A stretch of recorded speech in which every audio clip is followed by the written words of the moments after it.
மானிய கோரிக்கைகள் மீதான விவாதம் தொடங்குவதற்கு முன்பாக ஒரு அறிவிப்பை நான் வெளியிட விரும்புகிறேன். சென்ற ஆகஸ்ட் 25ஆம் நாள் மானிய கோரிக்கைகள் மீதான விவாதங்கள் எல்லாம் சிறப்பாக நடைபெற்றது. இதுவரை வரலாற்றில் இல்லாத அளவிற்கு எனக்கு நினைவில் இருக்கின்ற வகையில் எனக்கு தரப்பட்டிருக்க தகவல் அடிப்படையில் ஏறத்தாழ 9 மணி 43 நிமிடங்கள் நான் ஸ்டாப், எந்த இடையூறு இல்லாமல் ஒரு அவை நடந்தது என்பது முதல் முறை என்ற அந்த கருத்து தெரிவிக்கப்பட்டது. அது எவ்வளவு சங்கடம், எவ்வளவு சிரமம் என்று எண்ணி பார்க்கிற போது அதற்காக ஒத்துழைப்பு தந்த அனைத்து மாமன்ற உறுப்பினர்கள் முதலில் என் நன்றியை நான் தெரிவித்துக் கொள்கிறேன். ஆனால் எதிர்காலத்தில் அப்படிப்பட்ட சிரமங்கள் உடலுக்கும் மனதிற்கும் இல்லாமல் எப்படியெல்லாம் மாற்றங்கள் செய்ய வேண்டும் என்பதை பற்றி கூட அலுவல் ஆய்வு குழுவில் வைத்து பின்னர் நாம் பேசிக்கொள்ளலாம். அதில் சிறப்பாக நம்முடைய மாண்புமிகு செயற்கை நுண்ணறிவு, தகவல் தொழில்நுட்பியல் மற்றும் டிஜிட்டல் சேவைகள் துறை அமைச்சரும், மாண்புமிகு தொழில்துறை அமைச்சரும், மாண்புமிகு இயற்கை வளங்கள் துறை அமைச்சர் அவர்களும் ரொம்ப புதிய அமைச்சர்கள், புதிய பொறுப்பை ஏற்றிருக்கின்றார்கள். பல பொலிவான அறிவிப்படையெல்லாம் வெளியிட்டார்கள். அவர்களுக்கு என்னுடைய பாராட்டுகளை நான் தெரிவித்துக் கொள்கிறேன்.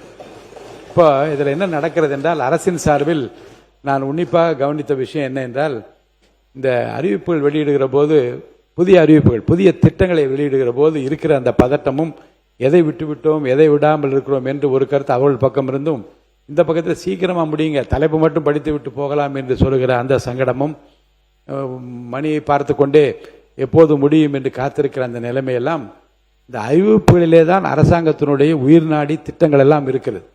அந்த அறிவிப்புகளிலே தான் முன்னாடி இது நடந்தது, அதில் விரிவுபடுத்துகிறோம், இதை புதிய அறிவிப்பாக வெளியிடுகிறோம் என்று சொல்லுகிற போது அந்த அறிவிப்பை கூட முழுமையாக அமைச்சர் பெருமக்கள் வெளியிட முடியாமல் போய்விடுகிறதே என்கின்றது என்னுடைய கவனத்தில் வந்தது. நான் நேற்று இரவு கூட அதை பற்றி சிந்தித்து கொண்டே இருந்தேன். இதை எப்படி மாற்றலாம் என்று சிந்தித்து ஏறத்தாழ 2 மணி அளவில் எனக்கு ஒரு யோசனை வந்தது. என்ன என்றால், அமைச்சர் பெருமக்கள் பேசுகிற போது முன்னுரையாக ஏதாவது நீங்கள் சொல்ல விரும்புகின்றீர்களா என்று நான் கேட்கிற போதே நீங்கள் அந்த பேச்சை குறைத்து கொண்டு தான் பேசுகின்றீர்கள். உங்கள் பதிலுரை இறுதியிலே வைத்துக் கொள்ளுகிற பிறகுதான் இந்த அறிவிப்பை வெளியிடுகின்றீர்கள்.